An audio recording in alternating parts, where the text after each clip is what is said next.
Let's fight बयानबाजी।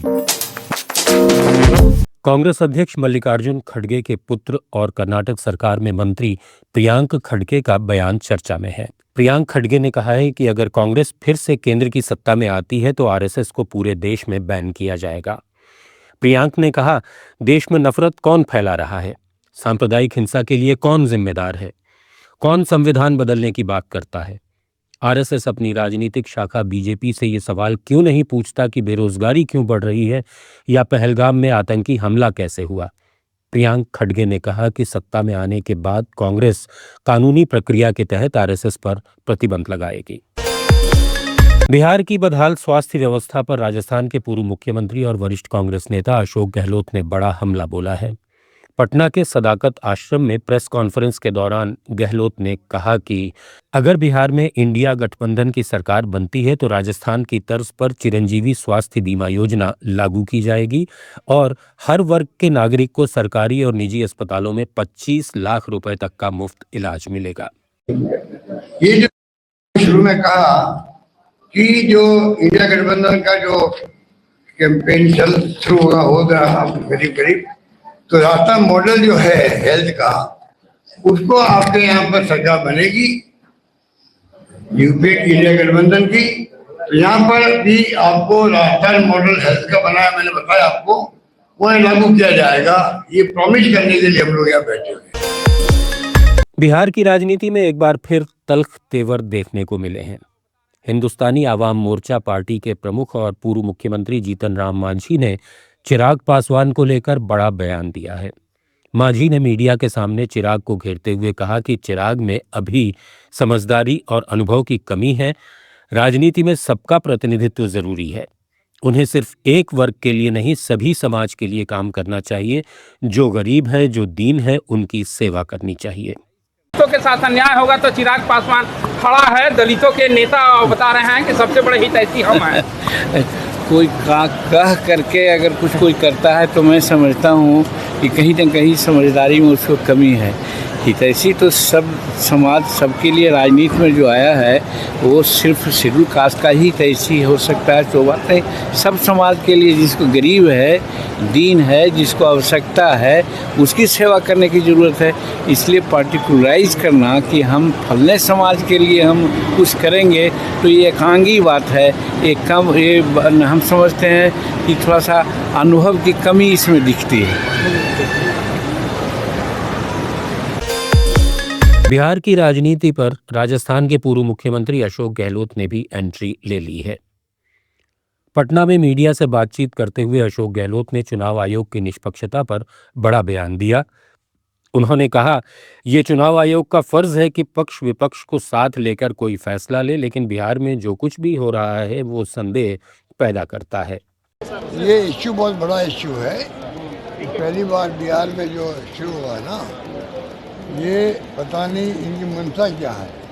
और जो बार बार कहते हैं कि डेमोक्रेसी को ख़त्म करना चाहते हैं, ये भी हम समझते हैं कि ये कन्फ्यूजन पैदा कर रहा है और स्पष्ट है कुछ नहीं बता रहे इलेक्शन कमीशन। आज हम लोग बात करेंगे आपस के अंदर, शाम को 4 बजे फिर मिल रहे हैं आप लोगों से, डिटेल में बात उस वक्त में करें। पर ये एक नया जो है ये पहल कर रहे हैं, बिना विपक्ष को विश्वास में लिए हुए कर रहे हैं।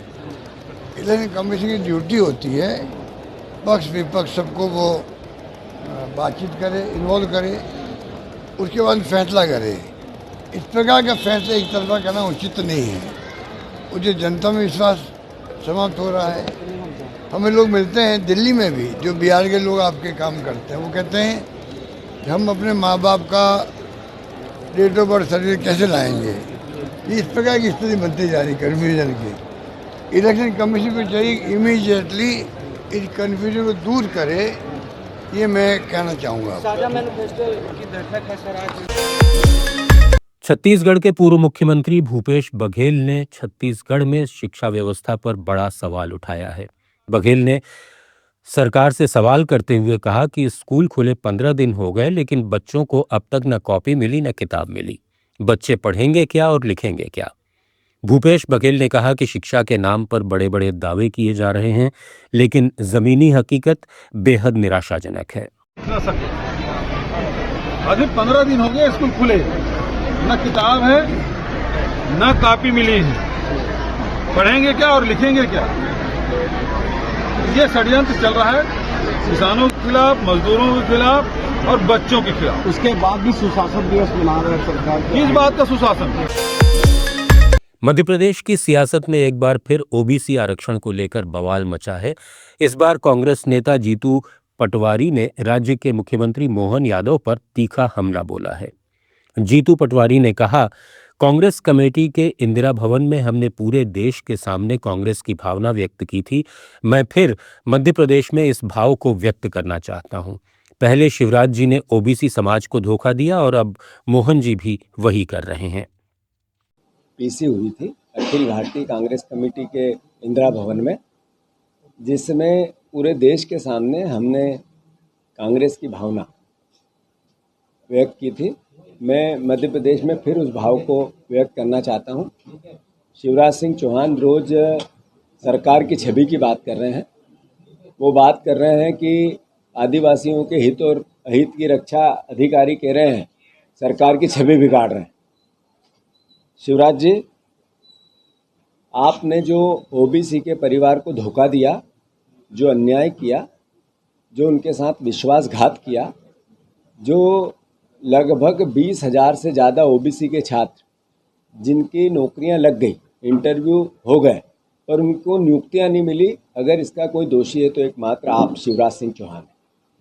साथियों, ऐसा का ऐसा ही शिवराज जी के पद चिन्हों पे चलते हुए पूरी बीजेपी, उसकी विचारधारा और मोहन यादव जी सब ने भी उतना ही धोखा ओबीसी परिवार के साथियों को दिया। कमलनाथ जी ने 27% आरक्षण दिया। उससे पहले 2098 में 1998 में या 94 में दिग्विजय सिंह जी ने 14% ओबीसी को आरक्षण दिया। उसके बाद 2003 में 27% आरक्षण का प्रस्ताव बनाकर विधानसभा से राज्यपाल के यहाँ दिग्विजय सिंह जी की सरकार ने भेजा। उसके 15, 17, 18 साल बाद आदरणीय कमलनाथ जी ने इस पूरे मुद्दे को टेकअप किया, एक अध्यादेश लेके आए, फिर अध्यादेश के बाद कानून लेके आए।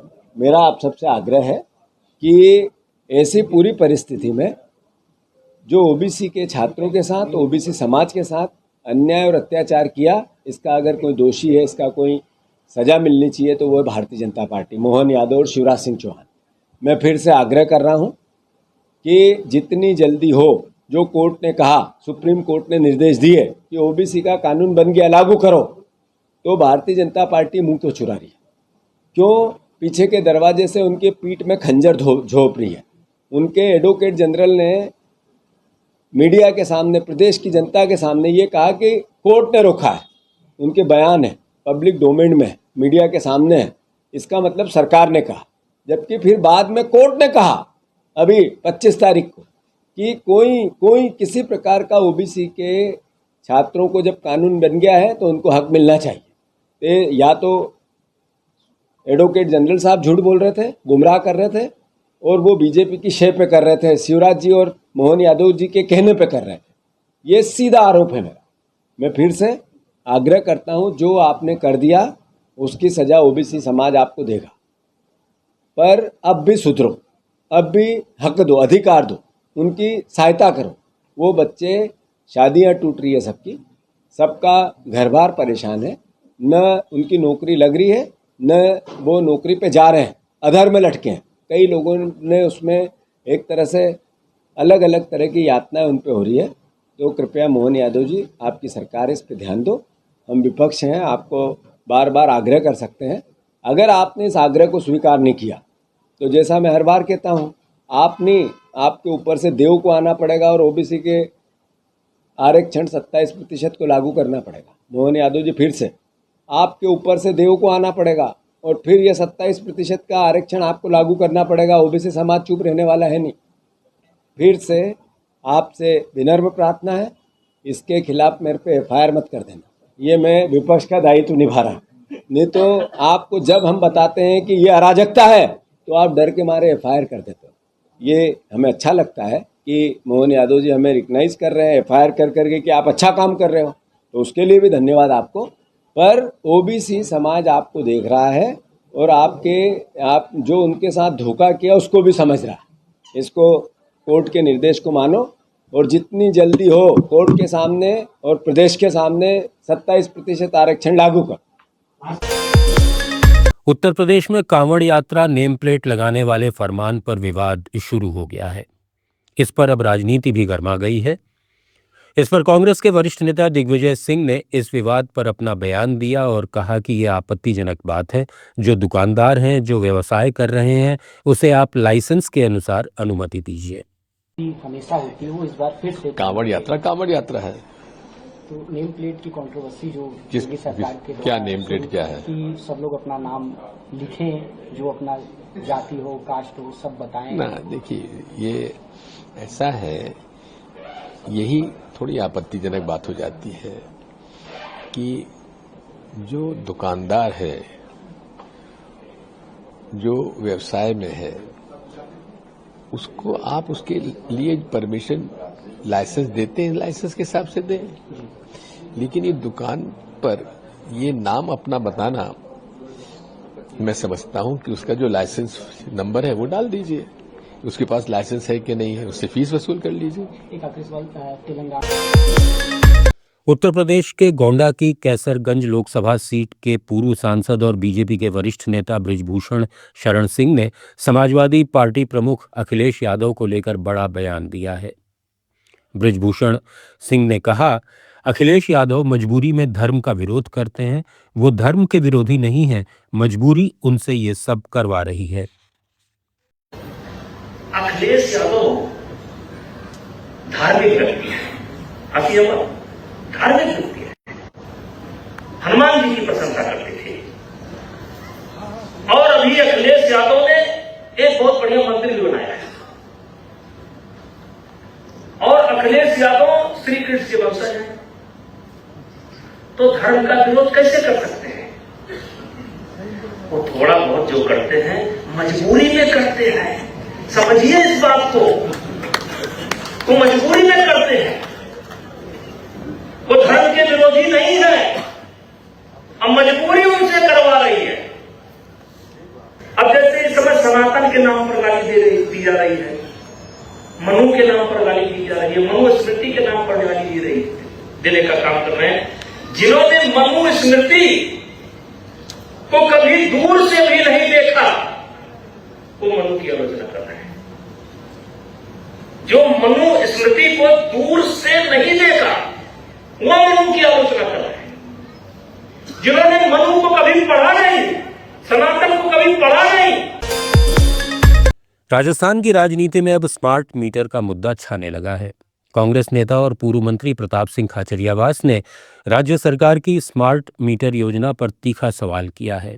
खाचरियावास ने कहा, सरकार आपके घर पर स्मार्ट मीटर लगाना चाहती है, मैं कहता हूं मत लगने दीजिएगा। स्मार्ट मीटर लगाना या नहीं लगाना ये आपका मूल अधिकार है।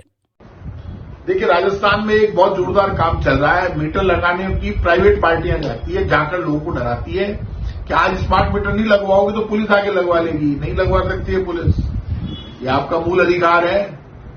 ये जो जीनस कंपनी और जितनी प्राइवेट कंपनियां हैं, 10,000 करोड़ रुपए के मीटर राजस्थान की सरकार बेवजह खरीद रही है। राजस्थान की सरकार ने पहले इलेक्ट्रॉनिक मीटर लगाए। हाँ, आपका इलेक्ट्रॉनिक मीटर खराब हो तभी तो बदलेंगे।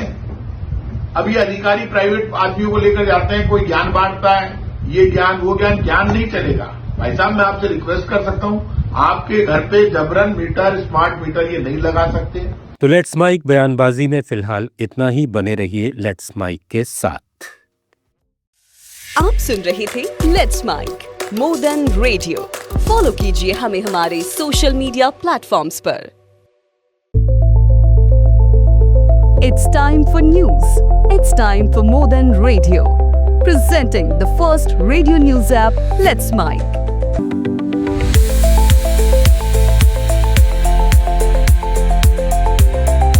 Let's Mic is not just a revolutionary idea. Download the app now from Play Store. Available both on Android and iOS mobile phones. Follow us on YouTube, Instagram, Twitter, LinkedIn, Facebook, Telegram, WhatsApp, Snapchat. Let's talk, let's connect, and let's mic.